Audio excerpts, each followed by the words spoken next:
remercier monsieur et madame Gillot, ainsi que mon éditrice Anne Tronin, directrice des éditions du Dauphin, grâce auxquelles je suis là aujourd'hui. Merci aussi à vous, bien sûr, d'avoir consacré une partie de votre dimanche après-midi à venir à cette conférence.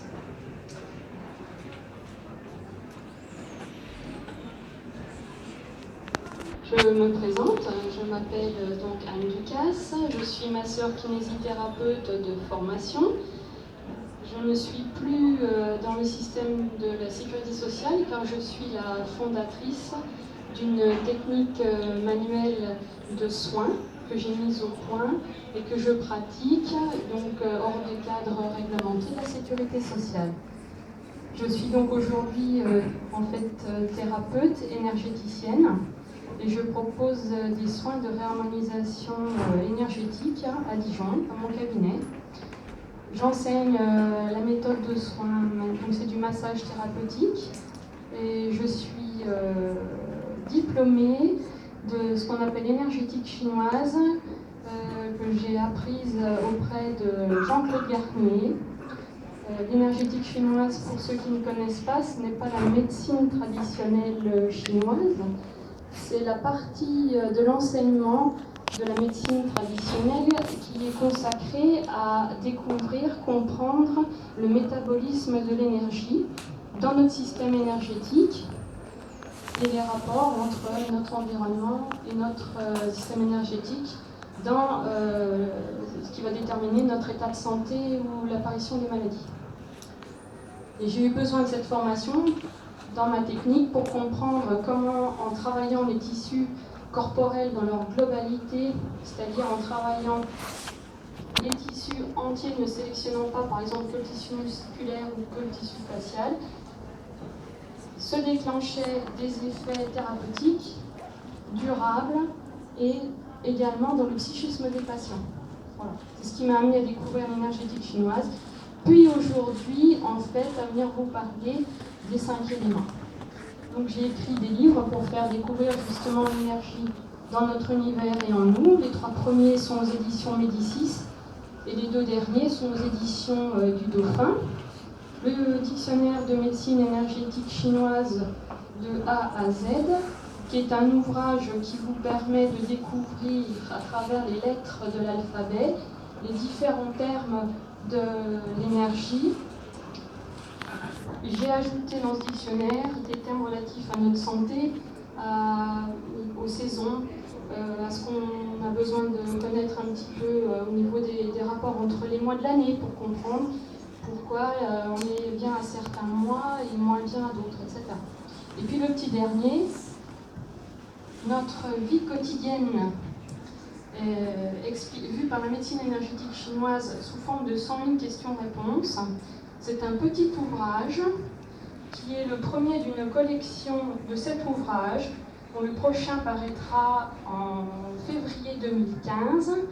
Et d'accord avec mon éditrice, j'écris pour le grand public. Voilà. Pour ceux que ça intéresse, qui n'ont pas de notion d'énergie, c'est un ouvrage simple pour entrer en contact avec certaines notions. Et je vous conseille fortement les 2. Voilà. Est-ce que certains d'entre vous connaissent l'énergétique chinoise ou en tout cas les 5 éléments? Est-ce que certains ont entendu parler ou connaissent très bien? Oui, il y a du monde, c'est bien.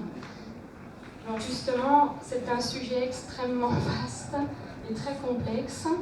Et aujourd'hui, je ne dispose que d'1 heure pour vous présenter le sujet. Donc j'ai en fait fait des choix. Dans ces choix, j'ai sélectionné, on va dire, les éléments essentiels qui vont vous servir de repère dans votre vie quotidienne, tous les jours. Donc j'ai fait une synthèse de l'essentiel. Voilà. Donc je ne peux pas tout dire, mais bon, c'est une approche intéressante. Donc je vous propose cette conférence en 2 parties. La première, donc découvrir la présence de l'énergie des 5 éléments dans l'univers et en nous. Alors, quand j'exprime le terme univers, c'est tout ce qui est depuis l'espace, les étoiles, jusqu'à notre environnement. C'est un mot qu'on n'a pas l'habitude d'utiliser comme ça, parce qu'en général, nous exprimons l'espace. Les étoiles, alors qu'en fait, l'univers, voilà, c'est un mot très vaste pour dire exprimer ce qui n'est pas l'homme et autour de l'homme, voilà. Et puis nous, c'est nous, voilà. Et puis la deuxième partie sera consacrée à l'influence des 5 éléments dans notre vie quotidienne. Et je vous propose pour terminer 2 méthodes pour trouver les liens énergétiques dans notre vie quotidienne. Alors vous, certains d'entre vous, ou tous, vous avez sans doute noté un lien entre le temps qu'il fait et votre morale ou vos sensations physiques. Le ciel gris vous déprime, le vent vous énerve, vous sentez l'approche de l'orage par une espèce d'excitation intérieure, vous ne pouvez pas libérer tant que la pluie n'est pas arrivée. Certains d'entre vous, certaines ont senti peut-être arriver la neige sous forme de sensation de froid dans leurs lombaires, leurs genoux ou leurs pieds. Certaines personnes parmi vous craignent sans doute les changements de temps qui leur donnent des douleurs musculaires ou articulaires ou réveillent des vieilles douleurs. Et certaines parmi vous ont également cette sensation de raideur et de douleur aux muscles, aux articulations quand le temps est très humide. Vous avez sans doute noté un lien entre la période de la pleine lune, le jour de la pleine lune, et la qualité de votre sommeil, de votre tonus général ou de votre psychisme, qui a varié. Vous avez peut-être noté un lien entre le fait de rester longtemps debout et de ressentir au bout d'un moment une douleur vive dans le bas du dos ou sourde au niveau des lombaires, avec une forte envie de trouver une chaise pour vous asseoir. Notamment les personnes qui ont visité des grands musées, au bout d'un moment on a envie de s'asseoir. Vous avez sans doute noté un lien entre le fait de regarder au loin dans un paysage très ouvert et ressentir au fond de vous-même un bien-être. Vous avez sans doute noté un lien entre la qualité de votre digestion qui s'est perturbée et la façon dont vous avez mangé, notamment en travaillant, en lisant, en parlant dans un endroit bruyant. Il s'est passé quelque chose. Eh bien, vous ne pouvez pas forcément expliquer ces liens malgré tout, même en s'en tenant à la matière, c'est-à-dire à notre monde matériel. Eh bien, en fait, ces liens sont bien réels et vous les avez bien vécus dans votre corps. Ce n'est pas une impression de l'esprit, vous les avez vécus.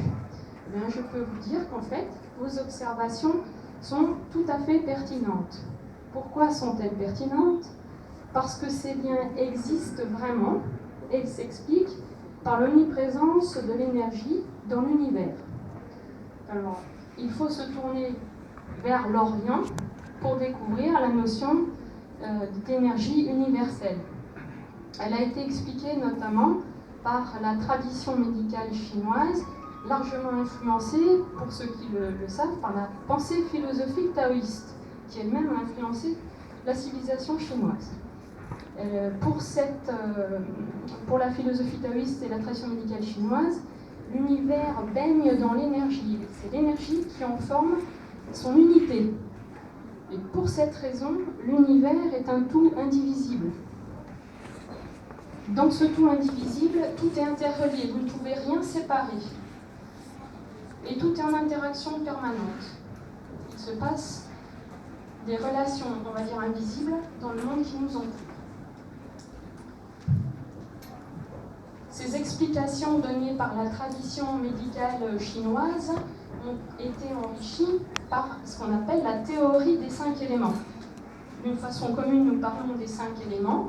En fait, il faut parler de la théorie des 5 éléments, pour être juste. Et cette théorie a été mise au point par les naturalistes de la Chine ancienne, en particulier leur chef de file Zuyan, où c'est autour de une période de 476 à 221 avant Jésus-Christ. Nous croyons que les racines de cette théorie sont très lointaines pour nous. Eh bien, il nous propose dès cette époque un modèle énergétique pour comprendre les interrelations énergétiques présentes au sein de l'univers, mais aussi entre l'homme et l'univers.